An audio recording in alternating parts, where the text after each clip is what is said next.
Sanibona. Wenzani lapha eSouth Africa? Wenzani lapha? Bafowethu laphana eDumbe ngizoba khona mhlawumbe ngekhathi zabo apha ntambama ngizothi ukuphumula kancane seswatini njengamanje. Ngizoqala khona eDumbe bese ngiyophumula ekhaya eMdletsheni. Nanokuthi-ke siney'ndaba ezinhle lapha ekhaya. Sikhothamelwe inkosi ubaba uMdletshe, inkosi yaseMdletsheni ikhotheme. Bayayazi-ke abaningi, kade ingusomlomo ePhalamende. So kusasa ngicabanga ukuthi kufanele ngivukele ngakhona ekhaya eMdletsheni. Ngiyacela nini sikhalise sizwe sonke ngoba iyona nkosi ekhona nje, inkosi ebikhona yonke le minyaka. Nami ngikhona ngiyiqhawe, so sinaleyo nkinga leyo ekhona njengamanje. So kusasa kufanele ngivukele ngakhona ngoba kusemndenini. Okunye nokunye sokubuye sikubona bafowethu iseswatini kodwa njengamanje.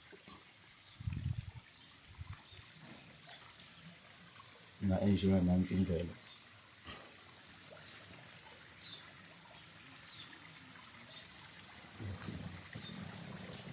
Yeah. Ngigeza mfuthu.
Inhliziyo yami imnyama, angingeni lutho.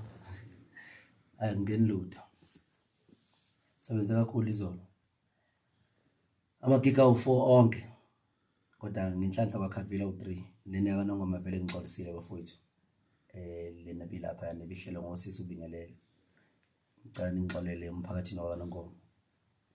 Sesiyobona sikolunga ngokuzayo. Yabo. Ngigqilazeke kakhulu izolo. Yabo. Akulona ubala ukhava imicimbi emithathu yonke. Lokho kwenziwa abantu abaprofessional kuphela emsebenzini wabo. ngiqala eMpumalanga ngasuka eMpumalanga ngaye eGoli ePhakupani ngisuke ePhakupani eGoli 5 hours ngazongena kwi-border gate yase-Oshuk lapha eSwatini ngakhava futhi eSwatini cishe ngiperforme ngabo 2:30 yeah so nje kube mnandi kakhulu ngijabulile nabantu nje baseSwatini isupport eninayo emsebenzini eninayo nje emsebenzini kaMthandeni kungijabulise kakhulu bafowethu ngicela ukuthi niqhubeke njalo ni-support umculo kaMthandeni ningene no-check online niphinde lilandelele futhi ama-page ku-Instagram uMthandeni King SK ku-Facebook uMthandeni lona imbonayo la live yabo phinde futhi kanjalo ku-Twitter uMthandeni King SK naku-TikTok makwenzekile so nje bafowethu ngiyabonga kakhulu.